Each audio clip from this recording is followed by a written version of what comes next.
Me llamo Julián, y hasta el día de hoy, aún me cuesta entender por qué sigo con vida. Mis amigos no tuvieron la misma suerte.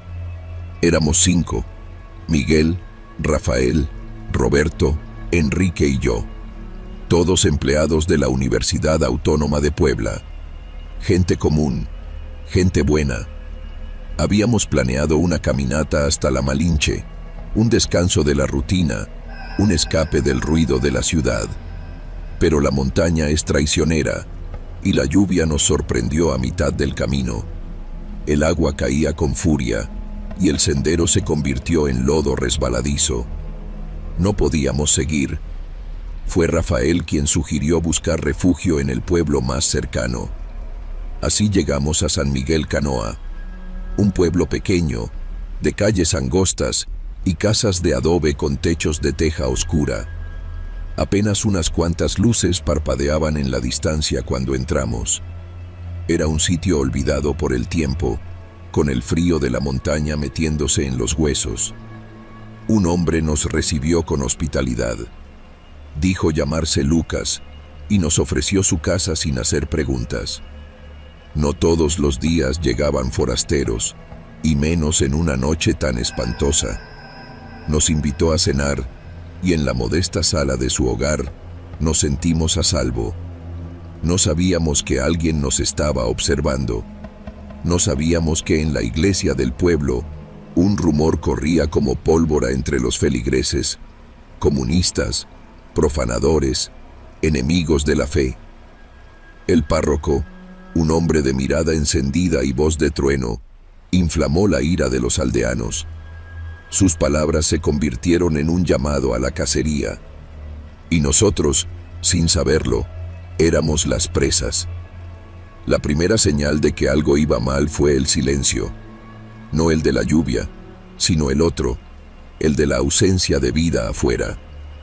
A través de la ventana, Miguel notó que no había nadie en las calles. Ni un perro, ni un niño corriendo. Solo sombras. El golpe en la puerta nos hizo saltar. «Abran en nombre de Dios», tronó una voz masculina, rasposa y urgente. Lucas frunció el ceño. «¿Quién es?» «Sabemos que oculta a los traidores de la patria».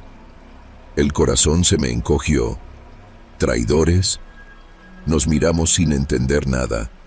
Rafael, siempre el más calmado, intentó razonar. Seguramente es un malentendido. Pero Lucas no parecía tan seguro. Nos hizo un gesto para que guardáramos silencio y caminó hacia la puerta. Apenas la entreabrió cuando la empujaron con brutalidad. La turba irrumpió en la casa. Eran muchos. No pude contar cuántos. Hombres de todas las edades, con machetes, palos y antorchas. Sus rostros desfigurados por la rabia. El odio en sus ojos. No era ira común, era la furia de quien se siente con derecho a matar. No hubo explicaciones. No hubo oportunidad de defendernos. El primero en caer fue Lucas. Intentó interponerse, gritando que no éramos lo que ellos pensaban. No lo escucharon. Le hundieron un machete en el pecho. Se desplomó como un saco de papas. Roberto intentó correr, pero alguien lo alcanzó con un garrotazo en la cabeza. Miguel forcejeó con uno de los agresores, pero otro lo apuñaló por la espalda. Todo sucedía demasiado rápido. Rafael y Enrique gritaban, suplicaban. No importó. Corrí. Corrí sin pensar, sin rumbo, sin detenerme a ver quién caía detrás de mí. Un machete pasó a centímetros de mi rostro. Me arrojé al suelo y rodé hacia la oscuridad. Sangre, gritos, golpes, huesos rompiéndose. Me escabullí por el traspatio y salté la barda con el alma en vilo. Mi cuerpo ya no era mío. No sentía el dolor, solo el instinto de sobrevivir. Me oculté entre la maleza, cubriéndome con lodo y hojas. La lluvia aún caía, mezclándose con la sangre en el suelo. Desde mi escondite, los vi. sus siluetas retorcidas por el fuego de las antorchas, sus risas grotescas, sus manos teñidas de rojo. Uno de ellos levantó la cabeza. Falta uno. Cerré los ojos. Esperé. No sé cuánto tiempo pasó. Quizás minutos, quizás siglos. La turba se dispersó. No porque hubieran perdido el interés, sino porque sus ansias de matar ya estaban satisfechas. Cuando todo quedó en silencio, reuní el valor para moverme. Gateé hasta el camino principal, la garganta seca, el cuerpo destrozado por el frío y el miedo. No había testigos, solo cadáveres. Mis amigos yacían como muñecos rotos en el lodo. Corrí hasta que mis piernas no pudieron más, hasta que vi las luces de Puebla en la distancia y comprendí que estaba vivo. Pero algo dentro de mí murió esa noche. Desde entonces, no puedo mirar un machete sin recordar. No puedo oír una tormenta sin sentir el olor a sangre en el aire. San Miguel Canoa sigue ahí, con su iglesia y su gente. Pero yo sé lo que esconde, sé lo que hicieron. Y aunque han pasado los años, en mis pesadillas aún veo sus ojos llenos de odio. Y sigo corriendo.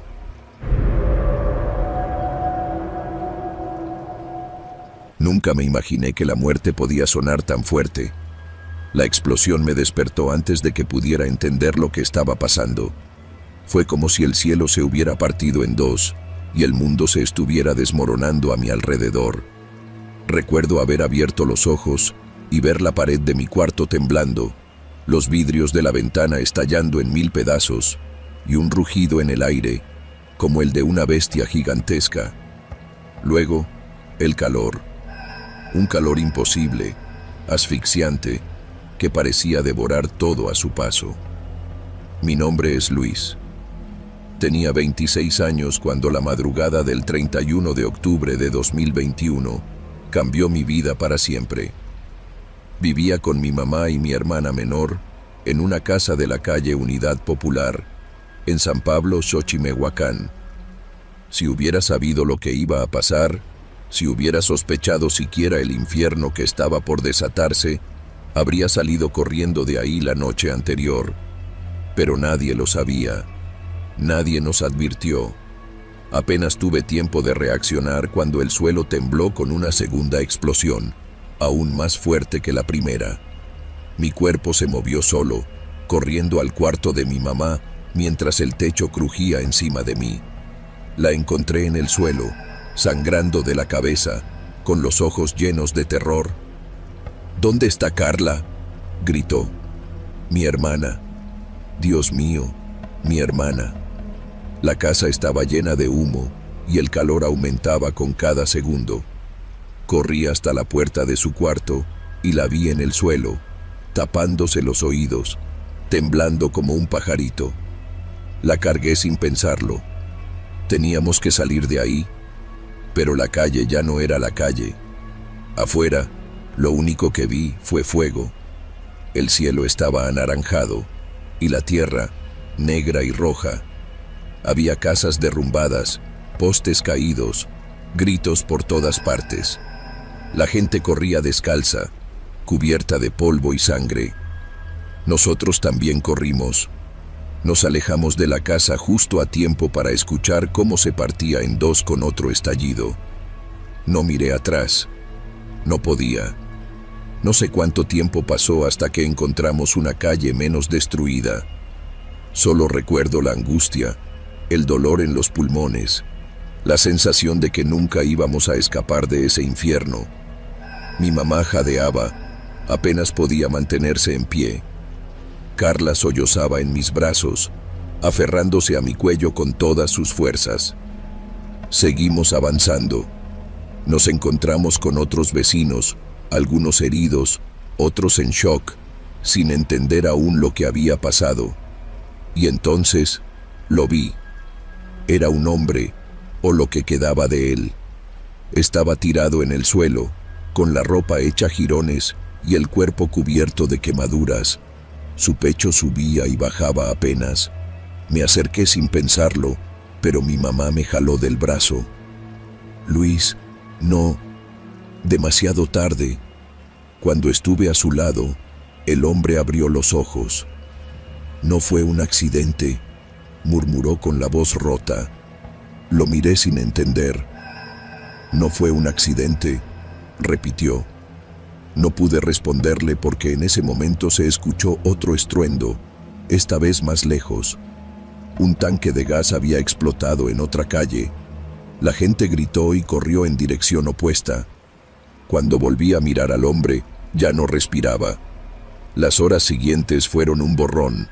Nos llevaron a un refugio improvisado en una cancha de básquetbol. Había niños llorando, ancianos en sillas de plástico cubiertos con cobijas, perros asustados buscando a sus dueños. La gente hablaba entre susurros, con la mirada perdida. La noticia empezó a correr. Alguien había perforado el ducto de gas para robarlo. La fuga había durado horas. Nadie hizo nada, hasta que todo explotó. Guachicoleros. La palabra se repetía una y otra vez entre la gente. Algunos decían que habían visto camionetas sospechosas la noche anterior. Otros aseguraban que los responsables ya habían huido. Pero lo que más me inquietaba era lo que algunos vecinos comentaban en voz baja. Sabían lo que iba a pasar. Los escucharon reír antes de que todo explotara. Los dejaron morir. Mi madre no quiso que escuchara esas cosas. Me pidió que cuidara a Carla mientras ella buscaba ayuda. Pero esas frases ya estaban dentro de mi cabeza, dándome vueltas. Esa noche no dormí. Al día siguiente, intenté volver a nuestra calle. Necesitaba ver con mis propios ojos lo que quedaba de nuestra casa. El aire olía a quemado. Los escombros seguían humeando. Policías y soldados caminaban por la zona, pero no se acercaban demasiado al cráter que había quedado donde antes estaban varias casas. Me acerqué lo más que pude. Fue entonces cuando lo escuché. Risas.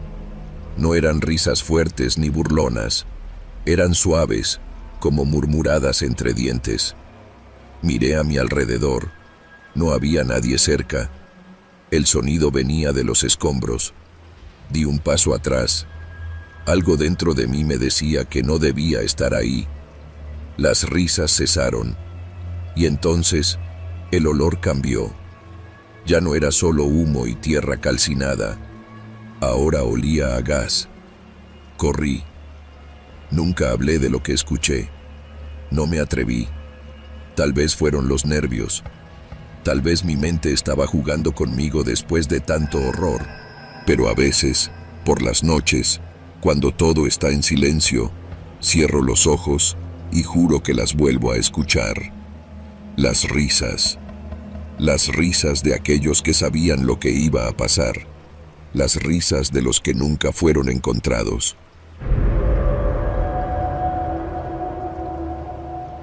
No me gusta salir sola en la madrugada, pero a veces es inevitable. Esa noche, después de unas cervezas con mis amigas en Cholula, pedí un auto por la aplicación. No estaba borracha, pero sí lo suficiente como para sentirme con sueño.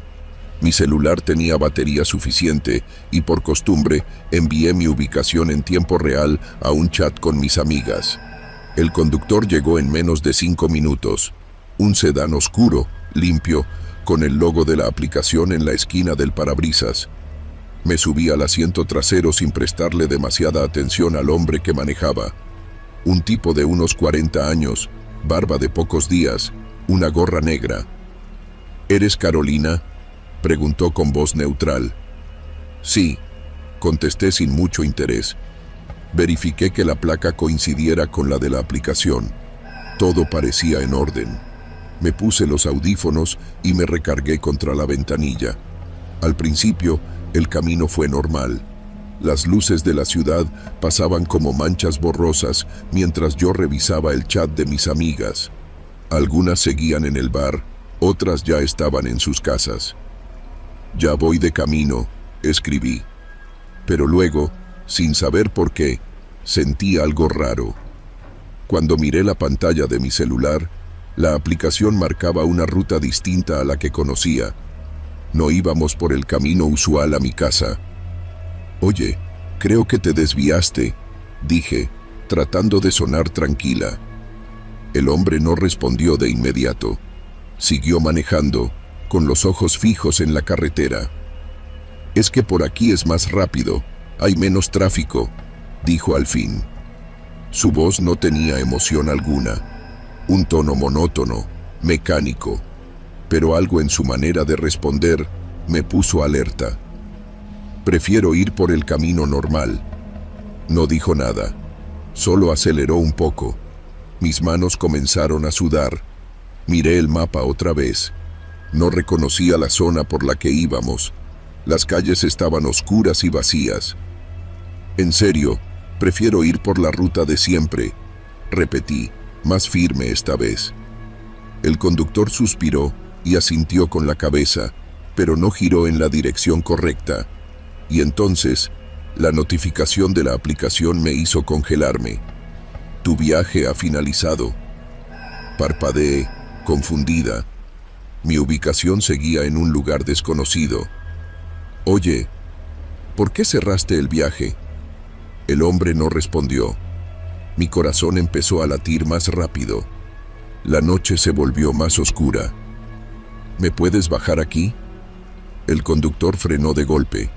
Por un segundo me sentí aliviada, pero cuando intenté abrir la puerta, me di cuenta de que estaba bloqueada.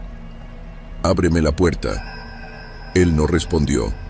Solo giró lentamente la cabeza para mirarme. No había rabia en su expresión, ni impaciencia, solo una calma aterradora. Mi mano temblaba sobre el pestillo. «Ábreme la maldita puerta». El hombre sonrió levemente y aceleró de nuevo. Mi cuerpo se fue hacia atrás con la inercia. El auto tomó una curva cerrada, alejándose más de cualquier zona conocida. Un frío me recorrió la espalda. No iba a detenerse. Pensé en gritar, pero la calle estaba desierta. Pensé en mi celular. Rápidamente abrí la cámara y tomé una foto de su rostro. «Si no me dejas bajar, voy a mandar esto a la policía», mentí, porque no tenía señal en ese momento. Él no reaccionó de inmediato, pero bajó la velocidad. No supe si fue la amenaza o si simplemente disfrutaba el miedo en mi rostro. «Solo quería conocerte un poco mejor», murmuró. Lo siguiente que hice fue un acto reflejo. Hundí mi mano en mi bolso y saqué el spray de pimienta que mi mamá me había dado hace meses. Sin pensarlo, le rocié el rostro. El conductor gritó y soltó el volante un segundo. El auto se tambaleó. Yo forcejeé con el seguro de la puerta. Con los ojos llorosos por el ardor, él intentó alcanzarme con una mano, pero en su desesperación, perdió el control del auto y golpeamos la banqueta. La sacudida me permitió desbloquear la puerta. Sin pensarlo, me lancé afuera, rodando en el asfalto. Me raspé los brazos, me lastimé un tobillo, pero estaba libre. El auto se detuvo unos metros más adelante. Yo me puse de pie con dificultad y corrí. Corrí como nunca antes había corrido en mi vida. Escuché cuando el motor volvió a encenderse, pero no miré atrás. Seguí corriendo. Después de unos minutos, llegué a una avenida iluminada. Vi un taxi. Me aventé al camino y el taxista frenó de golpe. Subí al coche, sin aliento. «Maneje, por favor», grité. El taxista, desconcertado, aceleró. A lo lejos, vi el sedán negro doblar en otra calle y desaparecer. Mis piernas temblaban. Cuando llegué a casa, llamé a la policía. Di la descripción del auto, del conductor. Envié la foto que había tomado. La aplicación ya había borrado el viaje de mi historial, pero yo recordaba cada detalle. Esa noche no dormí. Pasé las siguientes semanas con miedo de salir de noche. Un día, un amigo me mandó una noticia. Habían arrestado a un conductor de transporte privado en Puebla. Había intentado secuestrar a una chica, pero ella logró escapar. Mi corazón se detuvo. Abrí la nota. Vi la foto del sospechoso. Era él. Esa noche cambió mi vida. Desde entonces, nunca pido un viaje sin antes compartir mi ubicación en vivo, sin revisar las placas con más atención, sin asegurarme de que la puerta no esté bloqueada. Pero, sobre todo, aprendí algo. El verdadero terror no necesita fantasmas. A veces, el monstruo no está en la oscuridad. Está detrás del volante, con una sonrisa tranquila, esperando a que bajes la guardia. Y si eso no es suficiente para helarte la sangre, entonces no sé qué lo sea.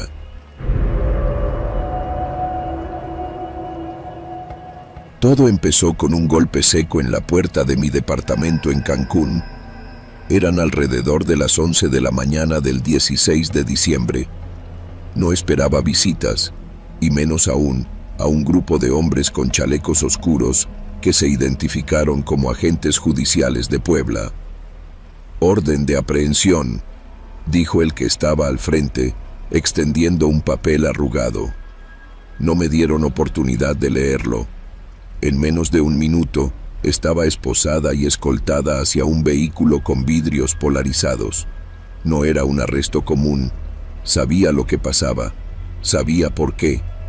El libro que publiqué unos meses antes exponía a una red de explotación infantil con ramificaciones en los niveles más altos de poder.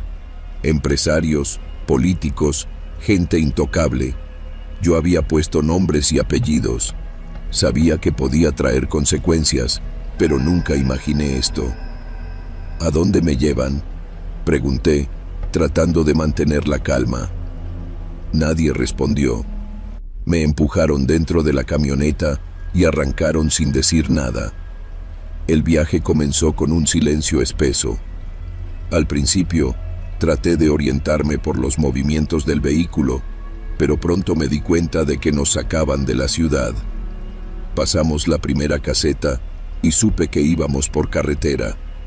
Las esposas me lastimaban las muñecas cada vez que el camino se volvía irregular. Afuera, el sol brillaba con fuerza, pero dentro del vehículo la atmósfera era densa, cargada de una amenaza silenciosa. «Dígame la verdad, licenciada. ¿Quién la mandó a meterse en lo que no le importa?», dijo finalmente uno de los agentes. El que iba al volante rió entre dientes. «Seguro le pagaron bien por escribir tanta basura». No respondí. Sabía que cualquier palabra podía empeorar mi situación. Las horas pasaron. No me ofrecieron agua ni comida.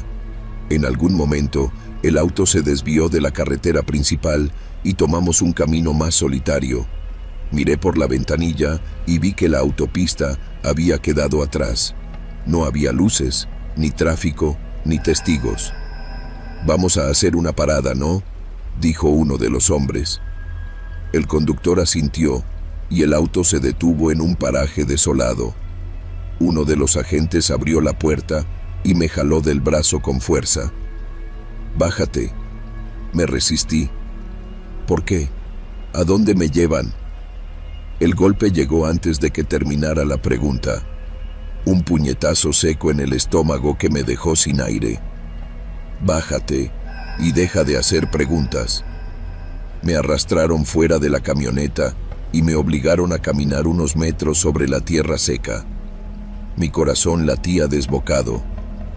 «¿Sabes cómo se arreglan estas cosas, no?», dijo uno de ellos, acercándose demasiado. El otro sacó su arma y la sostuvo con una calma aterradora. «Podemos hacer que esto parezca un accidente, licenciada.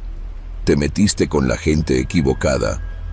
El sonido de la cizalla rompiendo las esposas fue un alivio momentáneo, hasta que entendí por qué lo hacían. Querían que pareciera que había escapado, o peor, que alguien me había encontrado antes que ellos. No podía gritar. ¿Quién me escucharía en medio de la nada? El más alto se acercó aún más y sentí su aliento apestoso en mi cara. «Tienes dos opciones. Firmas una declaración diciendo que todo lo que escribiste fue mentira, o nos aseguramos de que no escribas nada más». No respondí. No podía. El conductor se impacientó y encendió un cigarro. Ya vámonos. Tenemos que llegar a Puebla. El que sostenía la cizalla me miró con una sonrisa ladeada. Nos vamos, por ahora. Pero no creas que te salvaste. Me empujaron de nuevo a la camioneta. Esta vez, nadie dijo nada en varias horas. Yo solo sentía la presión en el pecho, la certeza de que podía no salir con vida de ese viaje. El sol comenzó a esconderse. Llevábamos más de 12 horas en carretera cuando noté que la camioneta desaceleraba. Estábamos en un tramo solitario, una carretera sin señalización, con un acotamiento de tierra y árboles dispersos a los lados. El conductor apagó las luces del vehículo. «Vamos a descansar un rato», dijo el de la cizalla, bajando del auto y estirándose. El silencio se hizo más pesado. El agente de la pistola se giró hacia mí y me miró con una expresión que hizo que mi sangre se helara. «¿Sabes? A nadie le extrañaría que encontraran tu cuerpo en un paraje como este. ¿Cuántos accidentes pasan en carretera?». El conductor rió y encendió otro cigarro. «Podríamos decir que intentaste escapar, que te tiraste del auto y rodaste por el pavimento. Cosas así pasan todo el tiempo». Mi respiración se volvió entrecortada. «Ya es tarde. Nadie pasa por aquí. Nadie escucharía nada», dijo otro. Sus palabras flotaban en el aire con una tranquilidad escalofriante. Pero no lo hicieron. No esa noche. Quizás recibieron órdenes de no matarme, de solo darme un susto. O quizás estaban esperando a llegar a Puebla para hacerme firmar esa confesión. Pero entendí lo que estaban haciendo. Querían quebrarme antes de llegar. Querían que el miedo me destrozara por dentro. El auto arrancó de nuevo. Ahora, la ciudad estaba cerca, pero yo ya no era la misma persona que había salido de Cancún. Cuando finalmente llegamos a los separos de la Procuraduría en Puebla, supe que aquello no había terminado. Los policías ahí parecían estar esperando. Me recibieron con burlas y amenazas veladas. «Mira nada más quién llegó», dijo uno, sacando unas esposas nuevas. Me llevaron a una celda oscura y fría. Afuera, escuché la conversación entre los agentes y los custodios. «Dale un buen susto, que aprenda a no meterse donde no debe». Apreté los dientes y cerré los ojos. Había sobrevivido a 20 horas en la oscuridad, pero la verdadera pesadilla apenas comenzaba.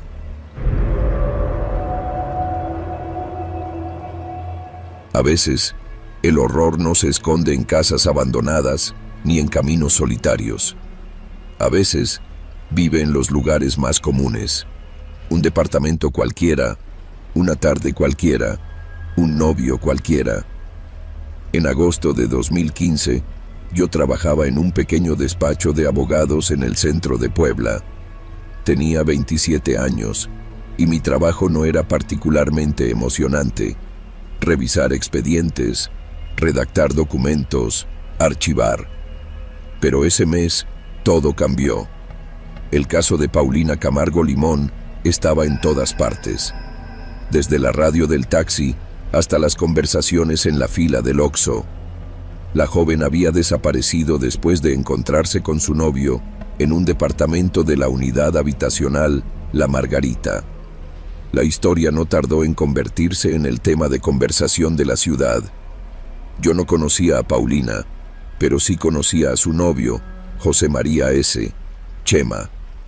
Y eso era algo que no podía sacarme de la cabeza. Nos habíamos visto un par de veces en la universidad, cuando estudiábamos en la UAP. No éramos amigos, pero compartimos una clase de Derecho Penal.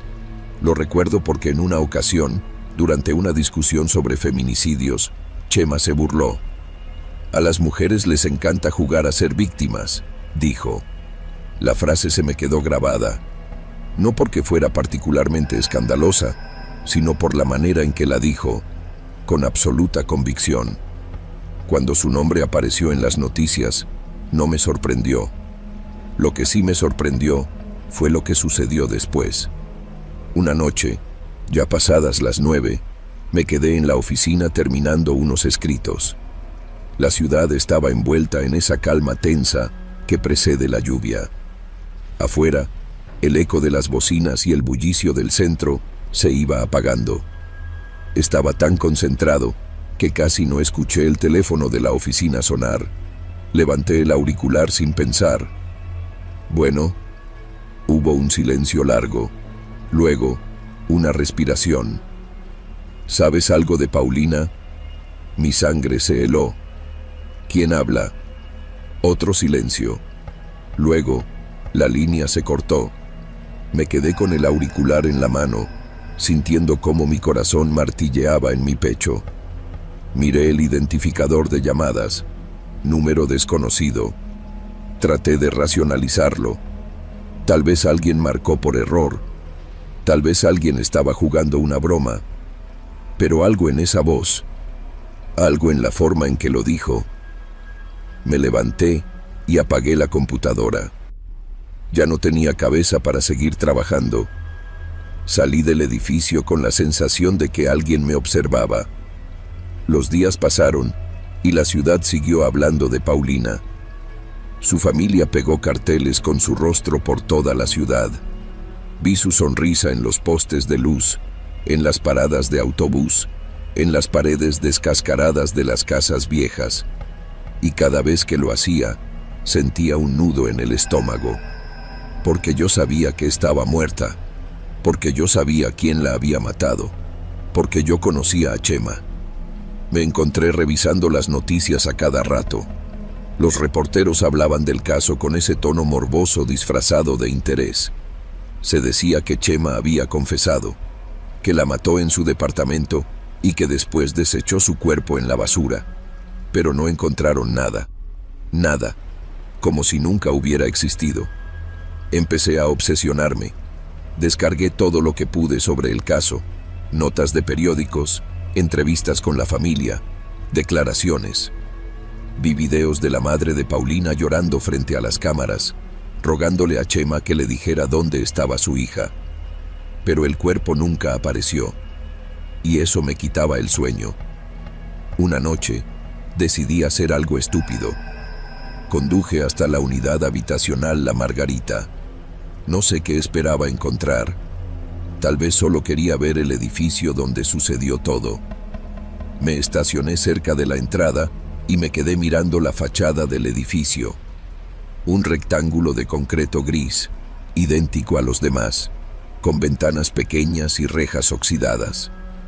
El departamento donde vivía Chema estaba oscuro. Bajé del coche y caminé un poco, con la capucha de mi sudadera cubriéndome la cara. Pasé frente al edificio, tratando de ignorar el escalofrío que me recorría la espalda. Había pocas personas en la calle. Nadie prestaba atención. Y entonces, lo vi. En una de las ventanas del segundo piso, justo en el departamento de Chema, había algo. Un bulto oscuro. No podía distinguirlo bien desde abajo, pero parecía una figura, inmóvil. Mi corazón empezó a latir con fuerza. No podía ser.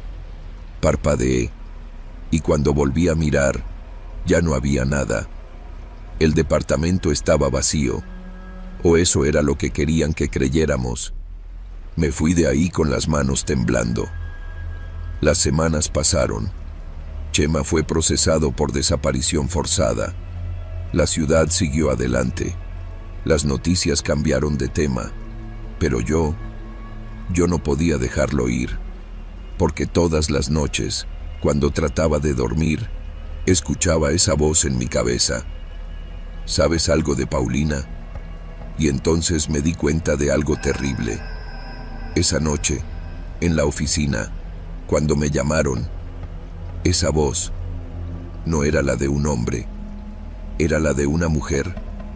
Una voz que sonaba lejana, como si viniera de muy, muy lejos, como si me estuviera llamando desde algún lugar donde nadie podría encontrarla, desde algún lugar donde nadie la volvería a ver. Puebla olvidó a Paulina.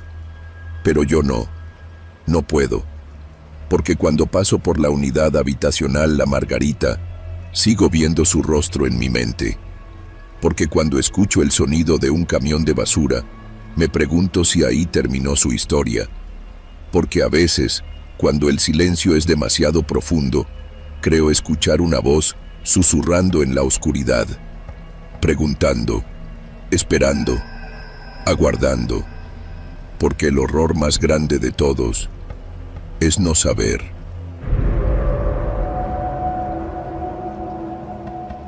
Mi nombre es David Ramírez. Si hoy sigo vivo, es por pura suerte, o por destino, quién sabe. Tenía 17 años cuando aquel autobús cayó al río Atoyac, y aún hoy, más de 7 décadas después, sigo soñando con la lluvia, con los gritos ahogados, con las manos desesperadas arañando el cristal de las ventanas. Lo que ocurrió esa tarde fue un accidente, pero lo que vi dentro del autobús me ha perseguido hasta el último de mis días.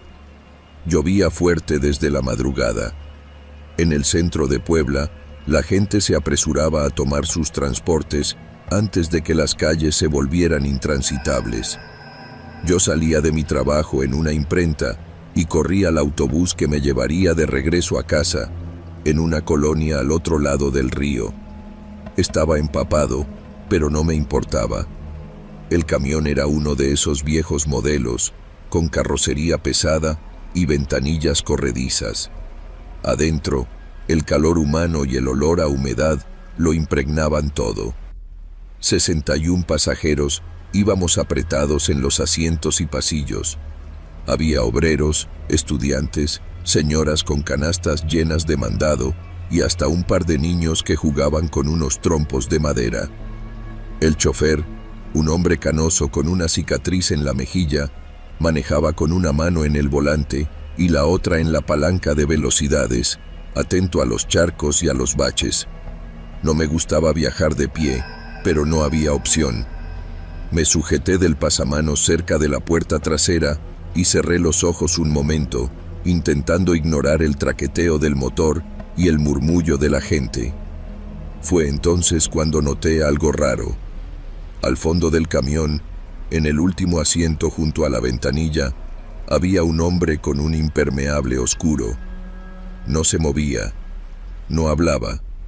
Lo extraño no era solo su quietud, sino que su ropa parecía completamente seca, a pesar de la tormenta y el gentío.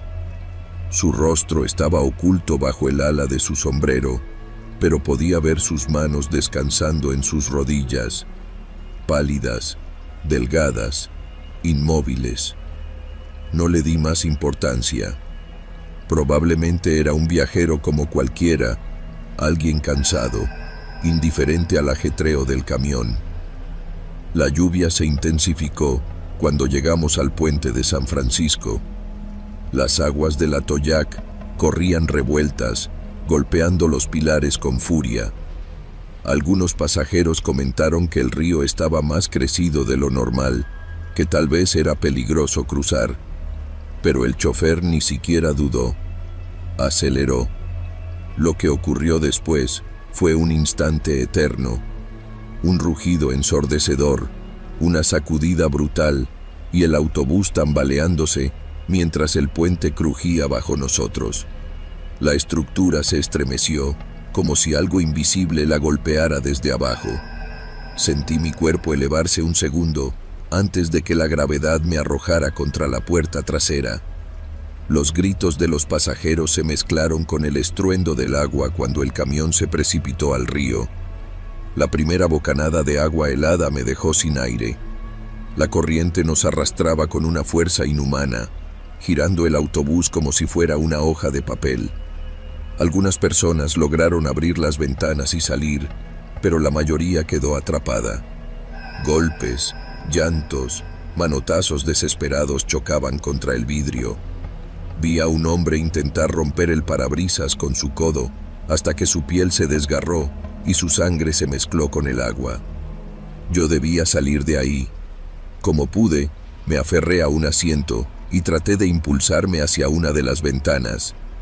En ese momento, Sentí un jalón en la pierna. Al fondo del camión, el hombre del impermeable oscuro seguía en su asiento. Pero ahora me miraba. No puedo explicar lo que sentí. No era solo miedo. Era la certeza absoluta de que ese hombre no debía estar ahí, que nunca debió haber subido. El agua le llegaba al pecho, pero él no parecía afectado. Solo me observaba, con los ojos fijos, con una calma imposible en medio del caos. Y entonces sonrió. No fue una sonrisa. Fue algo peor. Sus labios se estiraron, pero sus ojos seguían sin expresión, como si estuviera viendo algo más allá de mí, como si ya supiera lo que iba a pasar. Yo no podía respirar. La presión del agua me hundía, me quemaba los pulmones. Pateé con todas mis fuerzas, pero él seguía sujetándome la pierna, con una fuerza que no tenía sentido.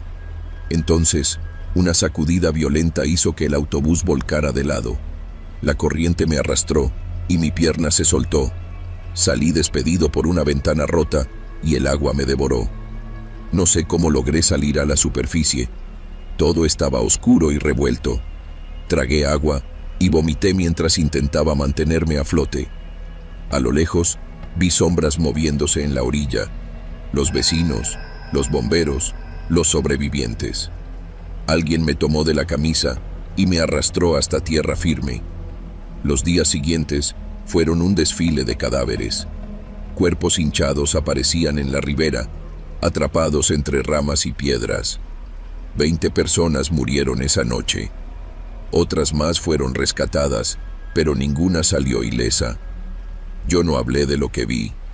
Nadie lo hubiera creído. Era más fácil pensar que todo fue un delirio causado por el miedo y el agua helada. Pero hay algo que nunca olvidé. Cuando sacaron el autobús del río, días después, todos los cuerpos fueron recuperados. Todos menos uno. El del hombre del impermeable oscuro. Nadie recordó haberlo visto subir. Ningún familiar reclamó su cuerpo. No apareció en las listas de desaparecidos. Era como si nunca hubiera existido. Pero yo sé que estuvo ahí, y sé que me vio. Hoy, con más de 80 años, sigo evitando el río. Evito los puentes cuando llueve. Evito los autobuses llenos de gente. Porque de vez en cuando el cielo se vuelve gris y el agua golpea el pavimento con esa furia de antaño, creo ver, entre la multitud, a un hombre de impermeable oscuro, seco, quieto, esperando, siempre esperando.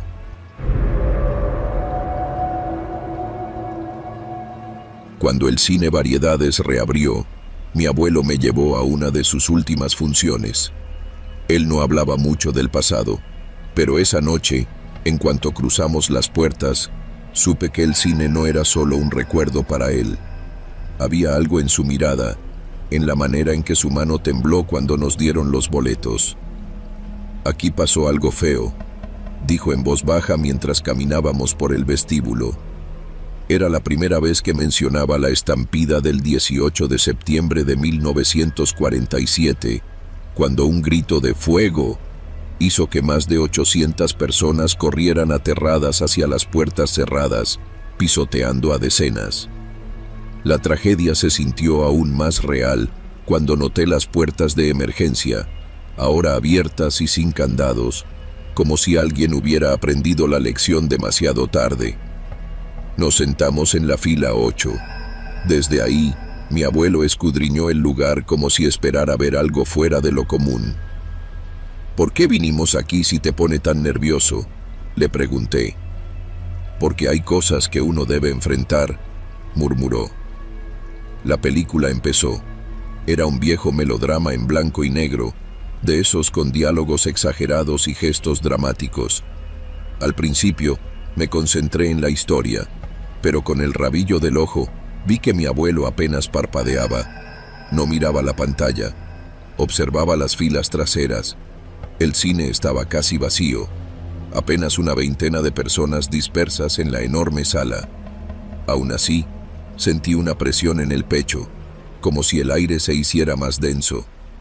Fue entonces cuando lo escuché. Un murmullo. No venía de la película, ni de los pocos espectadores. Era un sonido bajo, continuo, como si alguien estuviera rezando en voz baja. ¿Escuchas eso?, susurré. Mi abuelo asintió. El murmullo se hizo más claro. No era un rezo, era un sollozo contenido, el tipo de llanto de quien trata de no ser escuchado. La luz de la pantalla iluminó por un instante las butacas traseras. Ahí, en la última fila, vi a alguien encorvado, con el rostro cubierto por las manos. Sus hombros temblaban. La sensación de pesadez en el aire se intensificó. La imagen de la película pareció parpadear un segundo, como si la cinta se trabara. En la siguiente ráfaga de luz, la figura de la última fila había desaparecido. Pero el llanto no. Mi abuelo tomó mi brazo. Su agarre era fuerte. «Nos vamos», dijo. Me jaló sin esperar respuesta. La película seguía, pero sentí que el sonido se distorsionaba, como si los diálogos vinieran de un lugar muy lejano. Apenas dimos 3 pasos cuando se escuchó un grito. «¡Fuego!». Mi sangre se heló. El sonido había salido de atrás, exactamente desde donde había estado la figura sollozante. El eco del grito rebotó por todo el cine, pero nadie más reaccionó. Nadie se movió. Los pocos espectadores seguían viendo la pantalla como si nada. «¡Corre!», ordenó mi abuelo, y ahora sí, el miedo me hizo obedecer. Las butacas se volvieron un laberinto de sombras mientras avanzábamos a toda prisa hacia la salida. Al llegar al vestíbulo, me giré.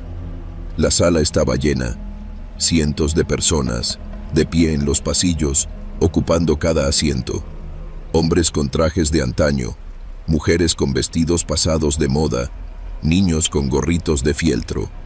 Todos inmóviles, con el rostro pálido iluminado por la pantalla. Y en la última fila, la figura que había estado sollozando me miró directo a los ojos. «¡Sal de ahí!», gritó mi abuelo. Empujó la puerta de salida y la luz de la calle me golpeó la cara. Tropecé al salir y caí en la banqueta.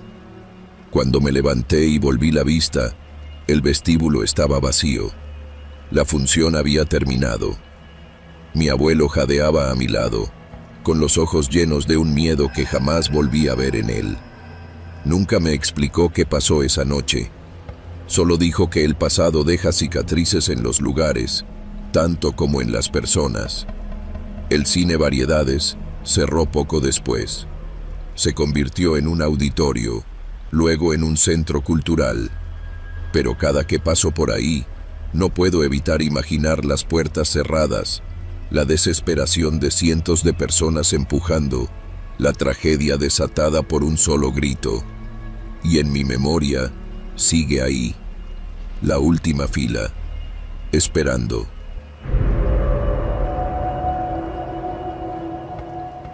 Puebla, finales del siglo XX. Mi nombre es Rubén, y lo que voy a contarles sucedió cuando tenía apenas 13 años. Aquel tiempo fue una época de miedo en la ciudad. No era un miedo como el que provocan los cuentos de espantos o las historias de la abuela sobre el nahual o la llorona. No, este miedo era real. Se sentía en las calles, en los parques, en los ojos de los adultos cuando nos miraban. Había un asesino suelto, un hombre que se llevaba a los niños. Todos lo llamaban la pequinesa, aunque yo no entendía bien por qué. Decían que tenía una cara rara, que parecía un perro de esos chiquitos y feos, con los dientes torcidos y la nariz chata. Pero lo más importante era que, si te topabas con él, ya no volvías a casa. Vivía con mi madre y mi hermana menor, Karina, en una casa modesta cerca del barrio de Santiago. Mi papá nos había dejado hacía años, y mi mamá hacía lo posible por cuidarnos mientras trabajaba en un hospital. Como enfermera, Le tocaban turnos pesados y a veces llegaba a casa cuando ya habíamos cenado. A Karina y a mí nos tocaba ir juntos a la escuela y regresar igual. El miedo ya estaba en el aire cuando sucedió lo que les voy a contar. Aquel día mi mamá nos había dado dinero para comprar tortillas. Era un trayecto corto, apenas unas calles, pero con todo lo que se decía en la tele y en los periódicos sobre la pequinesa, me pidió que no nos tardáramos. «No se vayan a distraer», nos dijo, poniéndome el billete en la mano. Le prometí que no lo haríamos. Tomamos el camino de siempre, pasando frente a la tienda de Don Abel, que vendía dulces y refrescos. Karina me jaló la playera. «Rubén, ¿me compras un bubulubú?». Negué con la cabeza. Después, primero las tortillas. Caminamos rápido. El sol ya estaba bajando y las calles del barrio se teñían de un color naranja sucio. Los postes de luz aún no encendían, pero la gente estaba cerrando sus negocios. La tortillería estaba al final de la cuadra. Aceleramos el paso, porque si tardábamos, mi mamá nos iba a regañar. Fue entonces cuando lo vimos. Al principio, no lo noté bien. Solo un hombre parado en la esquina, inclinado sobre un carrito de paletas. Usaba una camisa blanca, sucia, metida en un pantalón de mezclilla viejo. El tipo no parecía vendedor, porque no tenía campanita ni gritaba nada. Solo estaba ahí, viendo a los niños que pasaban. No nos habló ni se movió, pero cuando volteé a verlo de reojo, sentí un frío en la espalda. No sé cómo explicarlo, pero había algo en su forma de mirar. Seguimos caminando sin hacer contacto visual. Entramos a la tortillería y la señora ya nos estaba envolviendo el kilo en papel estraza cuando Karina me jaló del brazo. «No me gusta ese señor». No dije nada, pero yo tampoco me sentía bien. Cuando salimos, la luz del día se había vuelto más tenue. El tipo seguía allí, en la misma esquina, y esta vez, cuando pasamos, lo vi mejor. Tenía la piel amarillenta, el cabello grasoso y pegado a la frente. Sus ojos, algo en sus ojos estaba mal. No parpadeaba. Nos miró sin disimulo mientras pasábamos, con los labios apretados en una sonrisa torcida. Apreté la bolsa de tortillas y caminé más rápido, jalando a Karina conmigo. «No lo mires», le susurré. Fue un error. Apenas dimos la vuelta en la otra calle cuando escuché sus pasos detrás de nosotros. No corría, pero venía caminando a un ritmo que me puso la piel de gallina. Un paso pesado, medido, como si supiera que no había prisa, que de todos modos iba a alcanzarnos. Mi corazón se aceleró. «Karina, camina rápido». Ella no entendía lo que pasaba, pero obedeció. Yo no quería asustarla más, solo quería llegar a casa. Pero los pasos seguían. Doblamos otra esquina, y de reojo, vi que el hombre también lo hizo. Ya no era mi imaginación. Nos estaba siguiendo. Me sudaban las manos. Sentí un pánico que nunca había sentido en mi vida. Era como si alguien nos hubiera marcado con una cruz en la frente. Nosotros éramos su próxima presa. No podía permitirlo. Apretando la bolsa de tortillas, tomé una decisión. Cuando yo te diga, corres a la casa de Don Abel y le pides ayuda, ¿entendiste? Karina me miró con ojos grandes, asustada. ¿Por qué? Solo hazlo. Apenas dimos unos pasos más, me giré de golpe. El hombre se detuvo en seco, a solo unos metros de nosotros. Nos miró con la misma sonrisa torcida. «Buenas tardes, niños», dijo. Su voz era rasposa, como si hubiera fumado toda su vida. «¿A dónde van tan rápido?». No le respondí. «Tienen cara de hambre. ¿Quieren una paleta? Yo invito. Tragué saliva. No, no seas maleducado, chamaco. Toma, pruébenla. Es de vainilla, la favorita de los niños. Se inclinó un poco, y entonces vi bien su rostro. Su piel era rugosa, sus dientes desiguales. Parecía que todo en su cara estaba mal acomodado, como una máscara mal puesta. Y sus ojos, esos ojos, eran como los de un depredador. Karina, corre. Mi hermana dudó por un segundo, pero obedeció. Salió disparada hacia la tienda de Don Abel. La pequinesa trató de sujetarme, pero di un paso atrás y le tiré la bolsa de tortillas en la cara. No esperé a ver su reacción. Corrí como nunca en mi vida. Corrí sintiendo sus pasos detrás de mí. Corrí sintiendo su respiración. Pero entonces escuché otro sonido. Cabrón! ¿Qué estás haciendo? Era Don Abel, que había salido con un palo de escoba. La pequinesa se detuvo.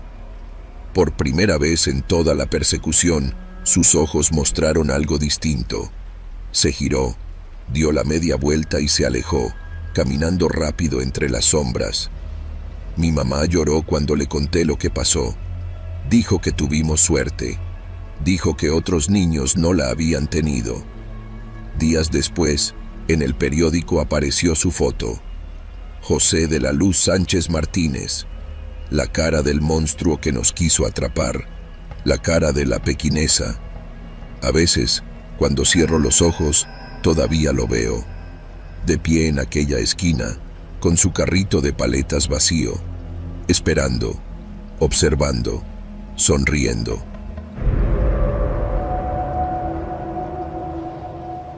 Nunca imaginé que una historia así podría tocarme tan de cerca.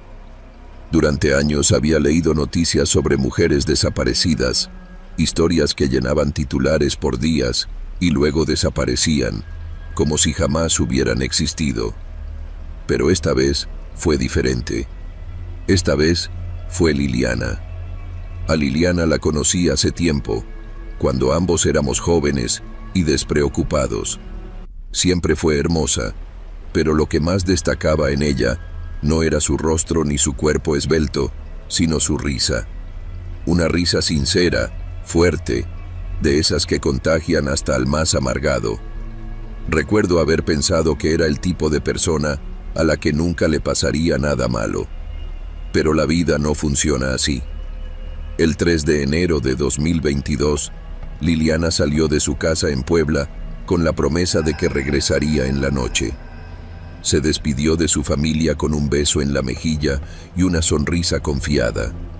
Llevaba puesta una blusa clara, jeans ajustados y una chamarra ligera. Su cabello, largo y lacio, caía sobre sus hombros. Antes de cruzar la puerta, lanzó una última frase casual. No tardo. En la noche estoy de regreso. Abordó un auto de transporte por aplicación. Un cliente había pagado el viaje para llevarla a una residencia en Atlixco, un municipio a unos 40 minutos de distancia. Iba a una sesión de fotos, un trabajo más entre los muchos que solía hacer como edecán y modelo de eventos. Era madre de 2 hijos pequeños, y aunque la maternidad había cambiado su vida, nunca dejó de trabajar. En las cámaras de seguridad quedó grabado su último paradero conocido, una exclusiva residencia en un fraccionamiento privado. Ahí entró Liliana, y de ahí nunca salió.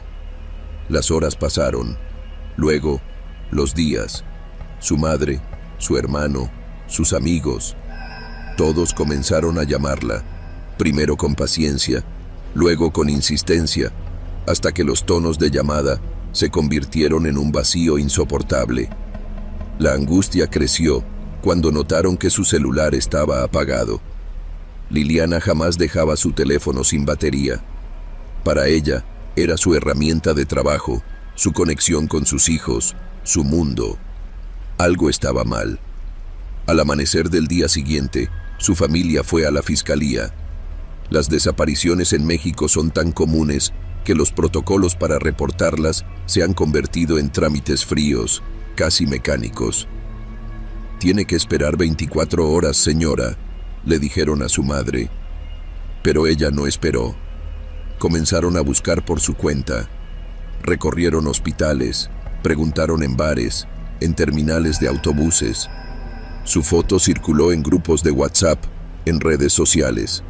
Su nombre se convirtió en un eco de súplica. Y entonces, la verdad comenzó a tomar forma. Las autoridades revisaron las cámaras de seguridad del fraccionamiento. Liliana había llegado al lugar, pero no había registro de que hubiera salido. El hombre que la había citado era un asesor financiero adinerado, conocido en la alta sociedad poblana. Nadie lo señalaba directamente, pero los rumores lo pintaban como alguien con demasiadas sombras en su pasado. Cuando la policía fue a buscarlo, ya no estaba. Se había esfumado. 2 semanas después, el 15 de enero, el caso de Liliana dejó de ser una incógnita.